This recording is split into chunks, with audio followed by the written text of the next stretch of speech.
Okay, ready हो जाइए। Video on कर दिया हमने। चलिए देखिए, अपने अपने बुक पे सब लोग ओपन कर लीजिएगा। तो आज का टॉपिक है हमारा Panchayati Raj system governance at the grass root.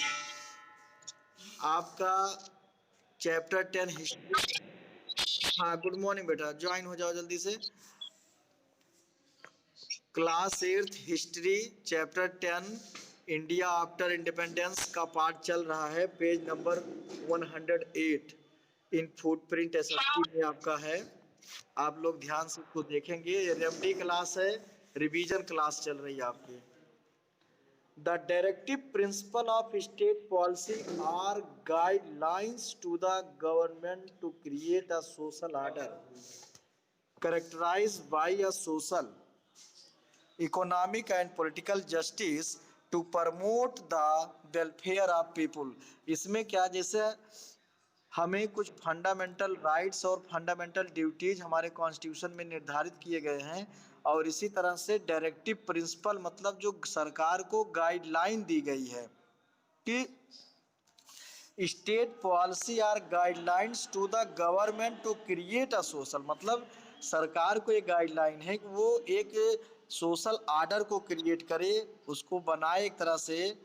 Characterized by social, उसमें किस बेस पर? Social, economic and political justice, सामाजिक, आर्थिक और राजनीतिक न्याय जिसको हम कहते हैं। To promote the welfare of people, लोगों के सुख सुविधाओं को प्रमोट करने के लिए। पॉइंट है इसमें, one of the directive principles of our constitution set the formation of panchayat. उस मतलब जो डायरेक्टिव प्रिंसिपल दिए गए हैं गाइडलाइन, उसमें एक है पंचायती सिस्टम को बनाना as one of the goal of government. मतलब पंचायत से लोकल लेवल, स्थानीय जो निकाय होती है ग्राम में, पंचायत लेवल का, तो उसको बनाना ये सरकार का एक एम है। A law was passed to make panchayat in rural areas compulsory। Rural means village area, तो इसमें कंपलसरी है टू पंचायत कानून बना के उसको पास करना, एक act. These local self government bodies were form to make democracy to the grass root level. क्या कह रहा है कि these local self government bodies, ये स्थानीय स्वशासन जो है, form to take democracy to the grass root level. Grass root level मतलब जिसको हम बिल्कुल बेस लेवल कहते हैं। तो ये था पंचायती राज में आपके, मतलब कि गवर्नमेंट को एक गाइडलाइंस है कि वो पंचायती राज सिस्टम को मजबूत करे, बनाए, जिससे कि स्थानीय स्वशासन को और मजबूती से किया जा सके, लोगों को स्वायत्ता प्रदान हो सके। अगला है multilingualism and reorganisation of state. Multilingualism मतलब बहुभाषी, और रीऑर्गेनाइजेशन ऑफ स्टेट मतलब राज्य पुनर्गठन। जो राज्यों का पुनर्गठन किया गया भाषा के आधार पर, क्षेत्र के आधार पर। After independence many section of people wanted India to be reorganized on the basis of language। आज़ादी के बाद देश के अलग अलग भागों से अलग अलग भाषा के लोग ये चाहते थे कि राज्यों को पुनः ऑर्गेनाइज किया जाए उनके क्षेत्र के आधार पर, उनके भाषा के आधार पर। इस तरह से leader of Congress however felt that India had already been divided once on the basis of religion. फिलहाल जो हमारे फाउंडिंग फादर थे, जो लीडर थे कांग्रेस के उस समय, वो लोग इस चीज़ को फील कर चुके थे कि देश का तो एक बार धर्म के आधार पर बंटवारा हो चुका है भारत और पाकिस्तान में, फर्दर बंटवारा ना हो। तो इसलिए उन लोगों ने उस चीज़ का प्रयास किया कि दोबारा भाषा, जाति, धर्म, इसके आधार पर अब फिर ना बंटवारा हो। मेनी सेक्शन, ये लॉन्ग का आंसर भी आपको मिलेगा यहाँ पे। Many sections of people express their disappointment in the form of protest marches और hunger। आप 9th में चले जाइए, वो यहाँ पीरियड ले रहे हैं। अरे यार, मैं तो क्लास ले रहा हूँ रोहित सर, आप 9th में चले जाए, उनका पुनीत वाला पीरियड ले लीजिए, मैं चला जाता हूँ, क्लास शुरू कर दिए हैं, या और कोई जा सके चला जाए। पुनीत सर 10th में ले रहे हैं। हाँ, आप ही चले जाइए चाहे तो, अभी पहले तो जाते हमारा। हाँ बेटा, तो कह रहा है कि इसमें कि मेनी सेक्शंस, हाँ, तो इस चीज को many sections of people express their disappointment, बताया हमने कि बहुत से अलग अलग सेक्शन के लोग, अलग अलग सोशल ग्रुप के लोग जो है अपना असंतोष, डिसअपॉइंटमेंट मतलब अनकॉन्टिनेंट अनहैप्पीनेस जो है शो किया। प्रोटेस्ट मार्च किया मतलब धरना, विरोध प्रदर्शन, हंगर भूख हड़ताल, बंद मतलब बंदी, बंद का आंदोलन। इन 1952 a veteran Gandhian, veteran, veteran Gandhian का मतलब कि गांधी के साथ आंदोलन करने वाले लोग थे, उसमें से पोटी पोटीस Sriramulu demanding the formation of Andhra state, इन्होंने आंध्र स्टेट, एक नया स्टेट बनाने का मांग किया। किस बेस पर? तेलुगु स्पीकर, क्योंकि आंध्र में लोग तेलुगु भाषा बोलते हैं, तो उस भाषा के आधार पर कि इसको एक अलग राज्य बनाया जाए। द सेंट्रल गवर्नमेंट, हाँ, और भूख हड़ताल पर वो बैठ गए 58, अंडरलाइन करते रहिएगा अगर नहीं किए होगे अभी आप लोग तो, 58 डेज ऑफ हिज फास्ट, मतलब 58 दिनों तक भूख हड़ताल पे बैठे रहे और अंत में उनके 58वें दिन उनकी मृत्यु हो गई। इससे केंद्र सरकार जो है डर करके force to create new state of Andhra Pradesh 1 October 1953, तो नया एक आंध्र प्रदेश उन्होंने बनाया। 1 अक्टूबर 1953 को एक नया स्टेट की घोषणा किया। अगला है to find out the possibility of creating more state. Second long का आंसर यहां से आपका बनेगा more states on linguistic basis, भाषा और उसके बेस पर central government formed state reorganisation, अर्थात केंद्र सरकार ने एक राज्य पुनर्गठन कमीशन आयोग 1953 में बनाया अंडर फजल अली, याद करिएगा फजल अली, फजल अली के नेतृत्व में आयोग बनाया गया और उसमें हुआ कि आप सर्वे करके हर चीज़ का करके अपना रिपोर्ट देंगे कि इस आधार पर राज्य बनना कैसे। तो the commission completed it's work in 1955 में, 2 साल में उसने अपने वर्क को कंप्लीट करके अकॉर्डिंग उन्होंने क्या रिकमेंडेशन किया, क्या उसमें मांग किया, अपना रिपोर्ट क्या दिया कि the whole of India was divided into 14 state, पूरे इंडिया को 14 स्टेट में डिवाइड किया गया जाए। 6 union territories on the basis of language, भाषा के आधार पर। अगला है provincial boundaries were redrawn, state boundary जो है एक स्टेट से दूसरे स्टेट की उसको पुनः निर्धारित किया जाए। एकोमोडेट वेरियस लैंग्वेज स्पीकर, अलग अलग भाषा के बोलने वाले जो लोग थे उसके बेस पर राज्यों की सीमाएं पुनर्गठित किया जाए। फिर अगला है since then as and when the needs has arisen change have been made in state boundaries from time to time, और तब से लेके आज तक जब जब जरूरत पड़ा है स्टेट बाउंड्री को पुनः जो है चेंज किया गया है। नए नए राज्य बने, आपको पता होना चाहिए कि इधर तो अभी तेलंगाना जल्दी बना था 14 में जब मोदी आए, और उसके पहले अटल बिहारी वाजपेयी जी जब थे प्राइम मिनिस्टर 1998 में, तो उस समय 3 राज्यों का गठन किया गया था, एक उत्तराखंड, दूसरा झारखंड और तीसरा छत्तीसगढ़। उत्तर प्रदेश से सेपरेट करके तो उसकी अलग बाउंड्री बनाई गई, एमपी से सेपरेट करके छत्तीसगढ़ को, और बिहार से झारखंड, तो इनको अलग अलग ईयर में उसमें बनाया गया। उसको आप याद करिएगा कब कौन बना था। तो देयर आर 29 स्टेट था, लेकिन धारा 370 जब समाप्त किया अभी मोदी दोबारा जब आए ये फोर्स में, दोबारा सरकार जब बनी इनकी 19 में, तो और 35 आर्टिकल ए, तो जो कांग्रेस जम्मू कश्मीर का एक स्पेशल राज्य का दर्जा था। हाँ हेलो।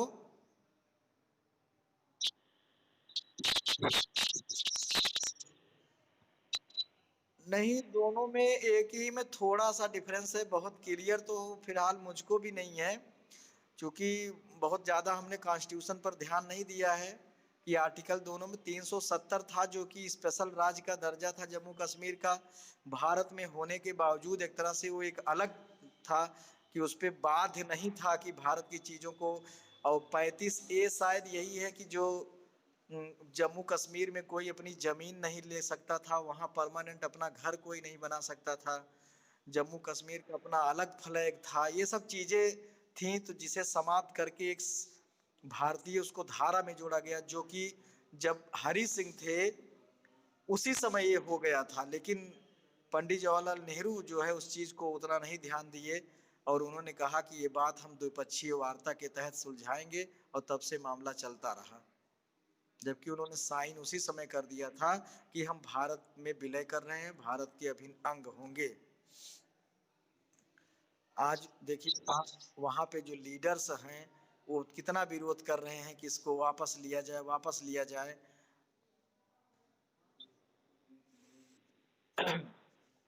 जबकि ये जरूरी था हटाना। अगला है, तो अब उसे समाप्त करके उसको यूनियन टेरिटरी में बना दिया गया और दो पार्ट बांट दिया गया, एक लद्दाख रीजन का अलग एक यूनियन टेरिटरी हो गया, जम्मू कश्मीर एक अलग। तो अब 28 स्टेट हो गए और 7 यूनियन टेरिटरी की जगह 9 यूनियन टेरिटरी हो गया। With the formation of linguistic state in India, regional language और आल्सो, पहले तो ये 3 रीजनल लैंग्वेज थे, बाद में 4 लैंग्वेज को और बढ़ाया गया। हमारे संविधान में 22 भाषाओं को मान्यता दी गई है, ये भी एक क्वेश्चन है आपका।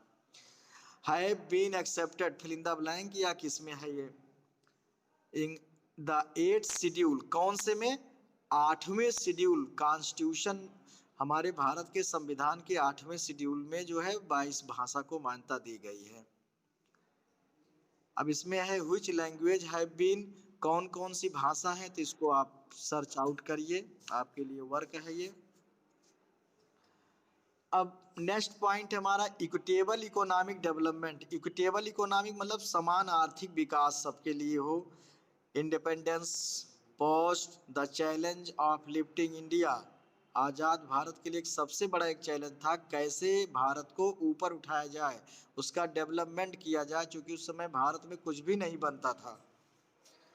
The Indians out of poverty and building a modern technical and industrial country where economic freedom would be ensured for all. Indian out of poverty मतलब गरीबी से बाहर निकले, बिल्डिंग अ मॉडर्न टेक्निकल, एक नया तकनीक, इंडस्ट्रीज, इंडस्ट्रियल देश हो मतलब औद्योगिक विकास वाला, और जिसका इकोनॉमिक ग्रोथ, इकोनॉमिक आज़ादी सबके लिए हो।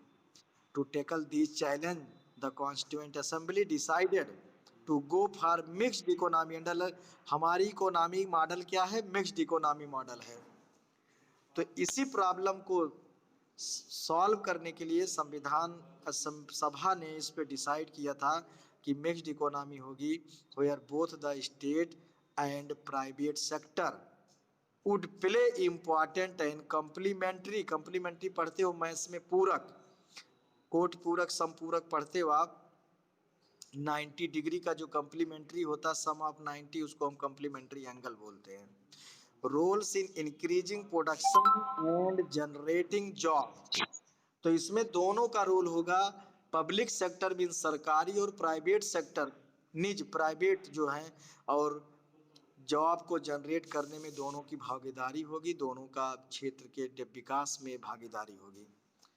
The government setup the planning commission, underline कर लीजिएगा, 1950 में योजना आयोग बनाया गया। Formulation and execution of policies that would ensure planned economic development, किस लिए, कि जिससे कि एक प्लान वे में विकास किया जाए, ऐसा नहीं कि कोई बिना योजना के, एक योजना बनाकर, एक टाइम टेबल बना करके कि 5 साल का जो कार्यकाल रखा जाता सरकार का 5 साल में, वो अपनी योजना तैयार करती है कि हमको ये करना है। फिर अगले नेक्स्ट 5 में क्या करेगी इस गवर्नमेंट, किसी की भी गवर्नमेंट बने तो यही योजना आयोग। आज इसको बदल करके नीति आयोग नाम रख दिया गया 15 में इसको। The commission decided to carry out work by adopting 5-year plan 1951 पंचवर्षीय योजना जिसको कहते हैं 1951 में, determine the goal for 5 year 5 साल में अपने उद्देश्यों को पूरा करने के लिए। They came to be known as 5-year plans. So far 12 5-year plans have been carried. आज 12 पंचवर्षीय योजना जो है सफलतापूर्वक फॉलो हो चुकी हैं। यहाँ पे दिया गया है ईयर वाइज, बीच बीच में कुछ डिस्टरबेंस आए हैं, 5-5 साल से कम या ज़्यादा हो गई हैं। अगला है the planning commission was replaced by NITI Aayog. आप फिंगर रख के, अंडरलाइन पेंसिल रख के आप पढ़िएगा, जो पढ़ा रहे हैं समझा रहे हैं इसको बुक के साथ समझिए। नीति आयोग उसका नाम रख दिया गया national institution for transforming India, full form इसका आता है तो national institution for transforming India 2015। This was done in order to serve the need and aspiration of the people of India. लोगों की ज़रूरतें, लोगों की जो है उसको पूरा करने के लिए, बेटर मैनर, अच्छे ढंग से करने के लिए बनाया गया। The Aayog act as the platform of the government of India, मतलब भारत सरकार के लिए एक प्लेटफार्म तैयार करती है, एक नींव बनाती है, एक रास्ता, state to act together in national interest and thereby fosters cooperative federalism. Cooperative federalism मतलब सहकारी संघ जो होते हैं, सहकारिता के साथ मिल करके इम्प्लीमेंट करना। एक आंसर आपको यहाँ से मिलेगा, हिस्ट्री इन डेप्थ पंचायती राज वाला आंसर है, शॉर्ट आंसर 4 शायद। इन जनवरी 1957 the government appointed A committee. 57 में 1957 में सरकार ने एक कमेटी, एक समिति बनाई अंडर बलवंत राय मेहता, उसके अध्यक्ष थे। Examine the working of the community development program, community development program के कार्यों का परीक्षण करने के लिए जो 1952 में बना था। National extension service 1953। Committee recommended the scheme for democratic decentralisation, मतलब कमेटी ने अपनी जो स्कीम में रेकमेंड किया कि डेमोक्रेटिक सत्ता केंद्र, लोकतांत्रिक विकेंद्रीकरण, मतलब सत्ता का हस्तांतरण किया जाए, विकेंद्रीकरण किया जाए, पावर को शेयरिंग किया जाए अलग अलग आर्गन बॉडी जैसे सेंट्रल स्टेट और लोकल। सेंट्रल स्टेट तो थे ही, लोकल गवर्नमेंट बॉडीज वही जो हम पढ़ते हैं रूरल और अर्बन में, म्यूनसिपालिटीज और पंचायत, तो बाद में यही बना पंचायती राज सिस्टम, इसीलिए इनको father of Panchayati Raj system कहा जाता है, बलवंत राय मेहता को। अब आ जाइए India and the world. After independence India adopted या यूनिक फॉर, ये भी शॉर्ट आंसर थर्ड है, क्या उसने अडॉप्ट किया? Unique foreign policy based on the principle of its on independence. एक अनोखा, एक अलग नीति उसने अपनाई, विदेशी नीति, जिसमें किस सिद्धांत पे? इंडिपेंडेंस एंड सॉवरेनिटी, अपनी आज़ादी और प्रभु संपन्नता, एंड पीसफुल कोएग्जिस्टेंस, शांतिपूर्वक आपसी को एग्जिस्टेंस, मतलब आपसी जो है अस्तित्व को बनाए रखना दूसरे देशों के साथ, कि हम किसी के मामले में हस्तक्षेप नहीं करेंगे और ना ही किसी का बर्दाश्त करेंगे, हमारी जो है आंतरिक मामलों में हम स्वतंत्र हैं। India respect the sovereignty and independence of all countries and strongly oppose, सभी देशों की वो एकता, स्वतंत्रता और उसकी समझौता में विश्वास करती है, और स्ट्रांगली अपोज मतलब विरोध करती है अगर कोई देश इस चीज़ के आधार पर डिस्क्रिमिनेट करता है, कलर, रेस, पीपुल, मतलब क्लास पर, मतलब रंग के भेद पे, वर्ण के भेद पे, जाति के भेद पे अगर कोई करता है तो भारत उसका विरोध करता है। नेक्स्ट पॉइंट है हम लोगों का पंचशील सिद्धांत, 5 प्रिंसिपल ऑफ पीसफुल को एग्जिस्टेंस। ये चाइना और इंडिया के बीच बना था। Relationship between India and the people of Republic of China, China गणराज्य पंचशील सिद्धांत क्या था? नंबर 1, ये भी एक आंसर है long third. Mutual respect, mutual means आपसी, respect for each others territorial integrity and, मतलब हम दोनों देश एक दूसरे के टेरिटोरियल मतलब उसके सीमाओं का और उसके सॉवरेनिटी पर समता का सम्मान करेंगे। म्यूचुअल नॉन एग्रेशन, आपस में हम कोई एग्रेशन मतलब टेंशन तनाव वाली बात ऐसा नहीं, जबकि ऐसा नहीं हो रहा है। आप देख ही रहे हो चाइना इंडिया के बीच क्या तनाव चल रहा है, भारत पाकिस्तान के बीच क्या चल रहा है, ये दोनों हमेशा परेशान करते रहते हैं। Mutual non interference in each others internal affair, आंतरिक मामलों में हम दखल नहीं देंगे। इक्वलिटी एंड म्यूचुअल बेनिफिट, समानता और आपसी लाभ, एक दूसरे से व्यापार करेंगे, लाभ लेंगे। पीसफुल अप्रोच, शांतिपूर्वक रहेंगे। Subsequently Panchsheel form the basis of the non allied movement, किसके बेस पर बना था? नैम, नॉन एलाइड मूवमेंट का मतलब है कि ऐसा आंदोलन कि किसी के साथ ना जुड़ेंगे, हम किसी ग्रुप में किसी संगठन में भागीदारी नहीं करेंगे। It was also expanded and adopted by the Asian African conference, तो इसमें ज़्यादातर पहले एशिया और अफ्रीका के वो देश थे जो न्यूली इंडिपेंडेंट हुए थे, जल्दी में आज़ाद हुए थे और वो अपनी आज़ादी नहीं खोना चाहते थे। तो इसका कॉन्फ्रेंस मीटिंग कहाँ हुआ? बैंडंग इन इंडोनेशिया, तो इंडोनेशिया के भी राष्ट्रपति उसमें थे शामिल। Since June 1954, the five principles have been adopted in many other international documents. अब आ जाइए, नाम क्या है? लॉन्ग फर्स्ट है ये।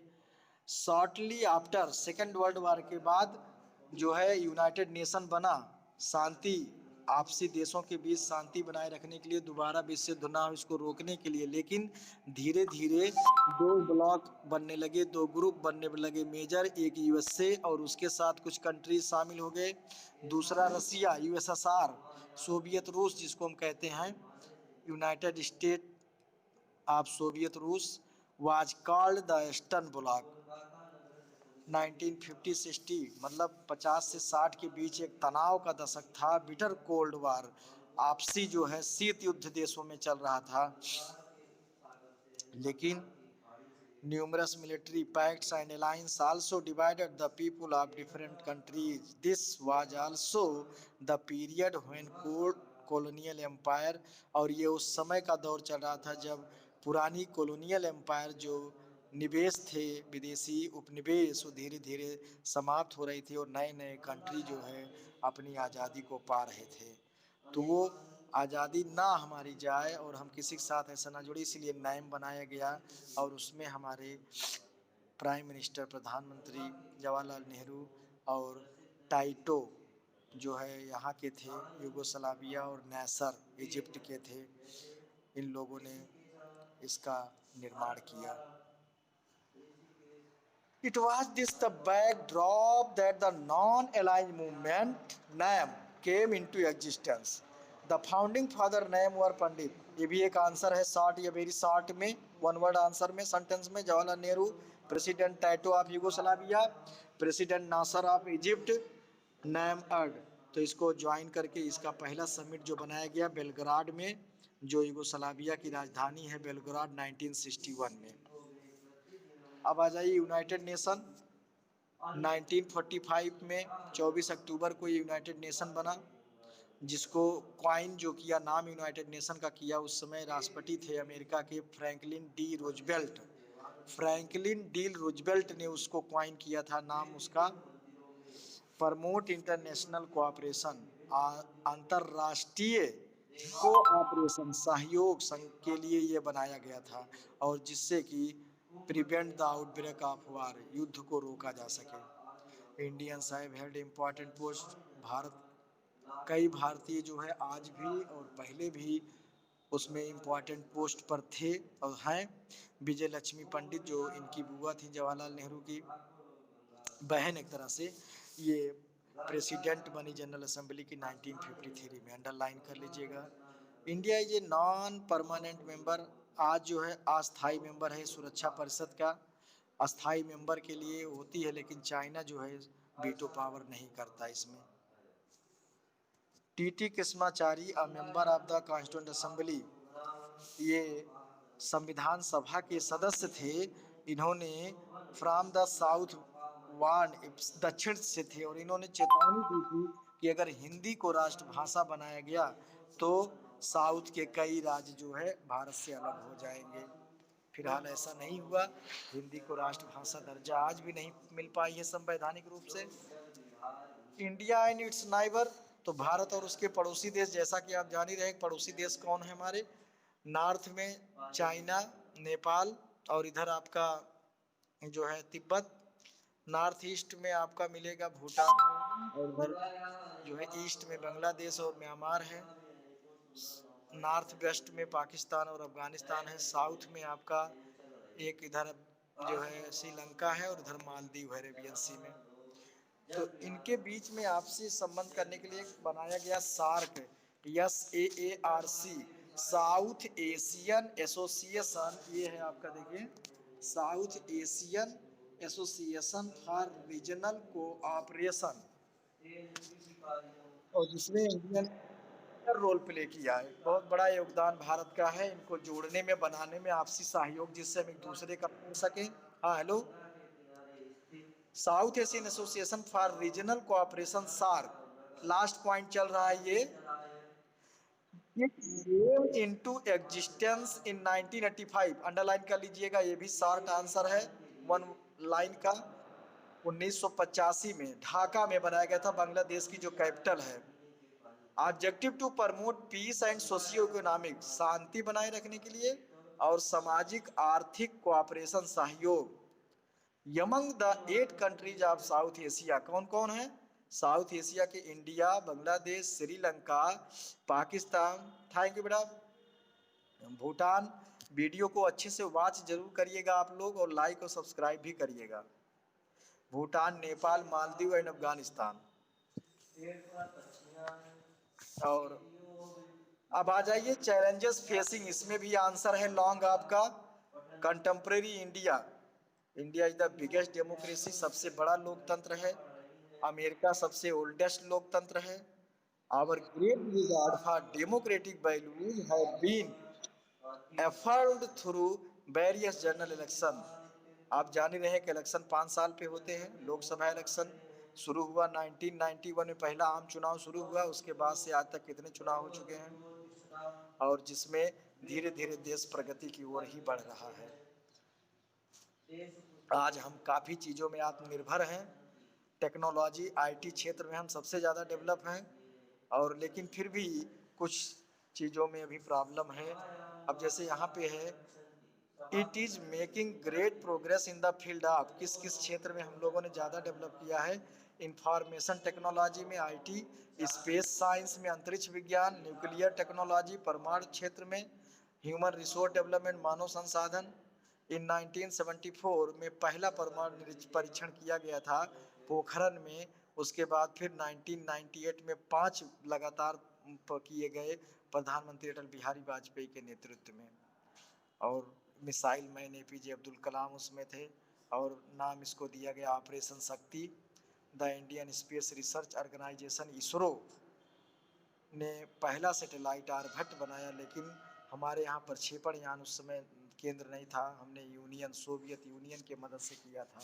लेकिन इसके बाद 19 अप्रैल 1975 में इन 2008 इसरो लॉन्च चंद्रयान फर्स्ट, और उसके बाद फिर अभी लास्ट ईयर जो है चंद्रयान 2 19 में किया, जो कि थोड़ा सा उतना सक्सेस कम हो पाया, और सब चीजें हैं।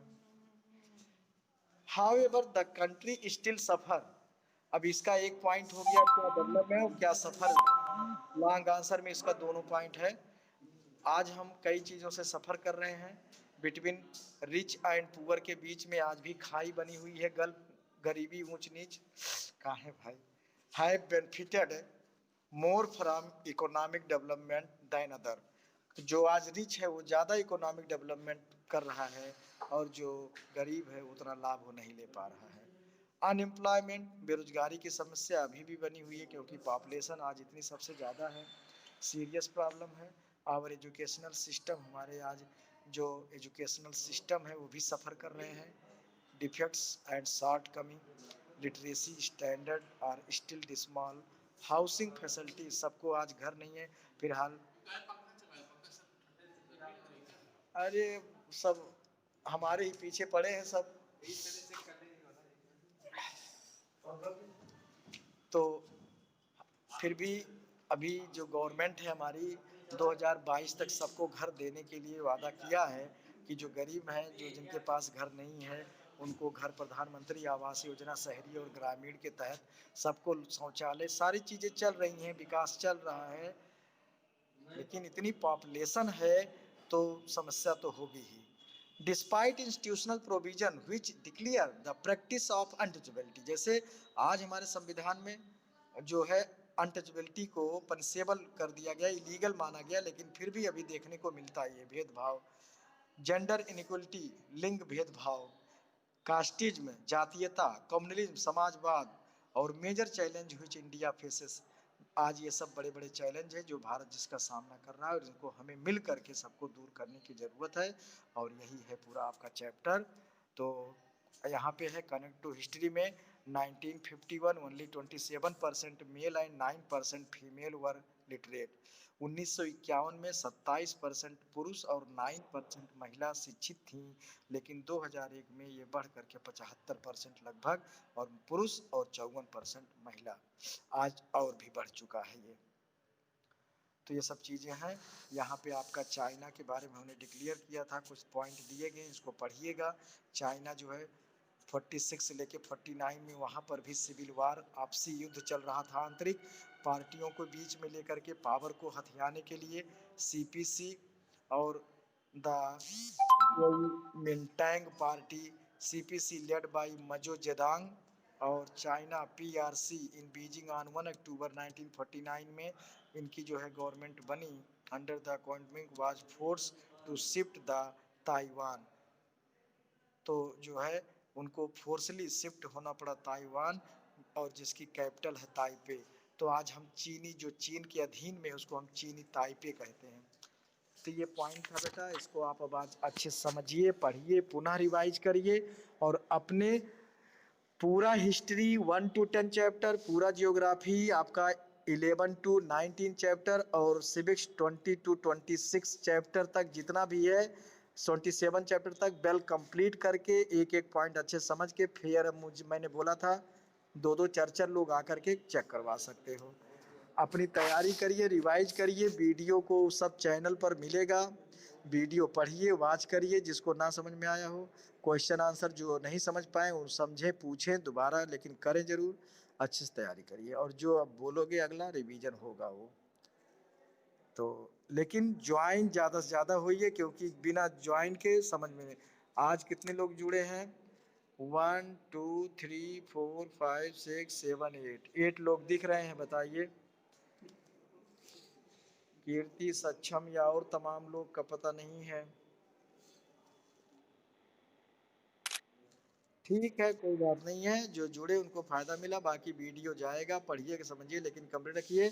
और अब ये ना हो कि ये चीज़ समझ में नहीं आई है, आप पूरा रिवाइज करिए, जो न आवे मुझसे पूछिए, रेमडी क्लास में सब बताई जाएगी। ठीक, अब आपकी रिवीजन क्लास चलेगी, रेमडी क्लास, और आप बोलोगे कि सर ये बताना, ये समझाना है, चलेगा। ठीक है, तो चलिए ठीक है, बहुत टाइम हो गया, लीव करते हैं और आप रिवाइज करें, पढ़ें, लेकिन चैनल को देखिए, उसको पढ़िए, चलाइए, सब्सक्राइब करिए, दूसरों को भी दीजिए।